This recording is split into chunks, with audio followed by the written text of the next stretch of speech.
Кыргыз Республикасынын президенти Сооронбай Жээнбеков бүгүн 29-октябрда Түркия Республикасынын президенти Режеп Тайип Эрдогандын чакыруусу менен Түркия Республикасынын негизделгендигинин 95 жылдыгына арналган иш-чараларга катышуу үчүн Стамбул шаарына учуп кетти. Сооронбай Жээнбеков башка мамлекет башчылары менен бирге Стамбул шаарындагы жаңы аэропорттун ачылыш аземине да катышат. Чүй облусу боюнча 22-28 октябрга чейин облустун жол кыймылынын коопсуздугун камсыз кылган башкы башкармалыгы тарабынан 4745 жол эрежесин бузуу катталган. Бул тууралуу ведомствонун басма сөз кызматы кабарлайт.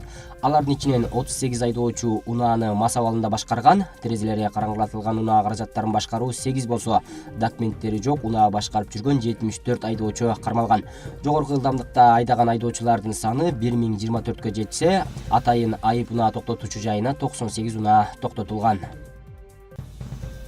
Жамааттык коопсуздук келишим уюмунун кийинки жолугушуусу Астанада 8 ноябрда өтөт. Бул тууралуу Казакстан Тышкы иштер министринин басма сөз кызматына шилтеме берип, Казинформ агенттиги кабарлайт.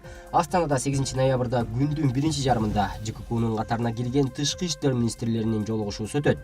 Ал эми күндүн экинчи жарымында мамлекет башчылары деңгээлинде ЖККнун сессиясы башталат деп айтылат маалыматта.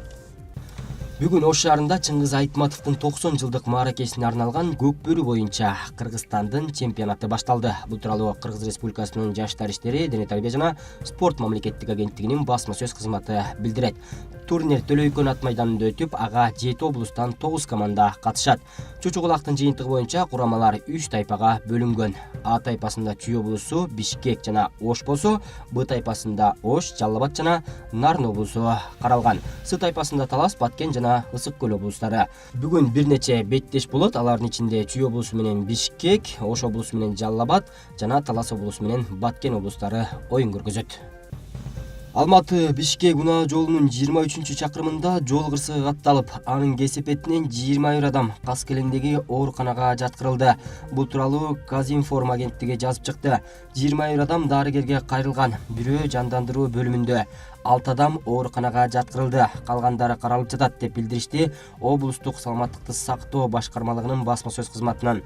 Полициянын маалыматына караганда микроавтобус жана автобус сүзүшкөн. Жабыркагандардын арасында автобустун жүргүнчүлөрү жок. Аны менен сүзүшкөн Mercedes-Benz Sprinter унаасынын жүргүнчүлөрү ооруканага жеткирилген. Азыр сотко чейинкиликтөө башталды. Ал полициянын облустук департаментинин көзөмөлү алдында деген аталган ведомствонун өкүлү Хобейхан Ахмедов.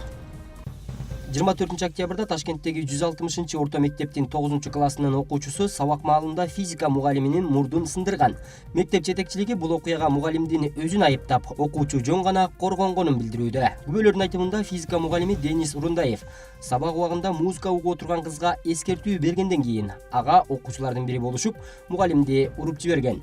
Мугалимдин мурду сынган. Мындан тышкары окуучу аны бетке, курсакка да урган. Бизде тиешелүү медициналык маалыматтар бар деп билдиришти шаардык билим берүү башкармалыгынан. Окуя болгон мектеп директорунун жардамчысы Ирина Казакованын билдиришинче, мугалим мурдун сындырган окуучунун кечиримин кабыл алды. Бул окуядан кийин ата-энелер чогулушун өткөрдүк. Мугалимге кол көтөргөн окуучунун атасы менен түшүндүрүү иштери жүргүзүлдү. Бала мугалимден кечирим сурады. Бул окуяга мугалим өзү күнөөлүү болгон. Ал биринчи окуучуга кол көтөрүп, бала өзүн коргогон деди ал. Бирок мектептин мугалимдеринин бири жетекчилик бул ишти жайылтпастан болушунча тезирээк бүтүрүүгө аракет кылып жаткандыгын билдирүүдө. Ал чогулушка мен да катыштым. Директор баарыбызга бул окуяны сыртка чыгарбагыла деп тапшырма берди. Физика мугалими директордун басымы менен арызын кайралды. Ага кол көтөргөн окуучу мектептен чыгарылды, деди мугалим. Кыргызстандык Дастан Шаршеев Россияда өткөн ММА'дин Айкөл FC 6 аралаш күрөш боюнча эл аралык турниринде жеңүүчү аталды. Бул тууралуу ал социалдык тармактагы баракчасына билдирүү таратты. Турнир Москва шаарында 27 октябрда өткөн. Ал жерде КМШ өлкөлөрүнөн келген спортчулардын 15 мушташы өткөн. Шаршеев кеченин башкы мушташында өзбекстандык Ровшан Ситмуратовго каршы чемпиондук титул үчүн чыккан. Өзүмдү ММА'да да сынап көрүүнү чечтим. Аралаш күрөшкө өтүп жатам. Келечекте чоң пландар бар деп жазган спортчу. Аэрофлот авиакомпаниясы Москвадан Ош шаарына үзгүлтүксүз каттамдарды жүргүзө баштады. Бул тууралуу Россиянын Оштогу башкы консулдугу соц тармактагы расмий баракчасына билдирди. Ош шаарынын тургундарын жана Аэрофлот компаниясын Москва жана Кыргызстандын түштүк борбору ортосундагы үзгүлтүксүз авиакаттамдардын башталышы менен куттуктайбыз. Чыңгыз Айтматовдун урматына арналган биринчи борт Ош шаарына 28 октябрда келип конду деп жазылган маалыматта.